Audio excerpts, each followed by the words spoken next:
మా ఇంట్లో water purifier ఒక 4 డేస్ నుంచి బీప్ సౌండ్ వస్తూనే ఉంది. మేమైతే సర్వీస్‌కి కాల్ చేసాము. కాల్ చేసి వచ్చి చూసారు. వీళ్ళైతే ఏం చెప్పారంటే లైట్ పోయిందంట. అందుకే సౌండ్ వస్తుందన్నారు. లైట్ అయితే చేంజ్ చేశారు. ఈ లైట్ అయితే ₹400. ఇది సర్వీస్ మాత్రమే ఫ్రీ అంట. దీనికి మనమే పే చేయాలి. ఇది ఏయించుకున్నాము 400 ఇచ్చి. ఇంకొకటేంటంటే ఫిల్టర్ మాత్రం 3 మంత్స్‌కి ఒకసారి క్లీన్ చేస్తూ ఉండాలంట. మేము కొని ఆల్మోస్ట్ 1 ఇయర్ అయింది. మేము చేయలేదు. మాకు తెలీదు కూడా. ఒక్కసారి ఫిల్టర్ ఓపెన్ చేసి చూస్తే ఎంత ఘోరంగా ఉందో. చాలా మట్టుంది. నేను చేత్తో పట్టుకుంటే లిటరల్లీ చేతి నిండా మట్టే వస్తుంది.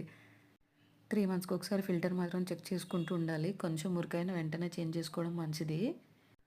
అయితే ఈ ఫిల్టర్ కూడా వాళ్ళే ఇస్తా అన్నారు. అదైతే ₹400 అంట. బయట మనకి ₹100కి కూడా దొరుకుతుంది. మేబీ క్వాలిటీ డిఫరెన్స్ ఉండొచ్చు. అయితే ఇది ఫిక్స్ చేసినప్పుడు పైన వాషర్ సరిగ్గా పెట్టాలి. లేదంటే వాటర్ లీక్ అవుతుందంట. ఈ ఫిల్టర్ అయితే మనమే క్లీన్ చేసి సెట్ చేసుకోవచ్చు.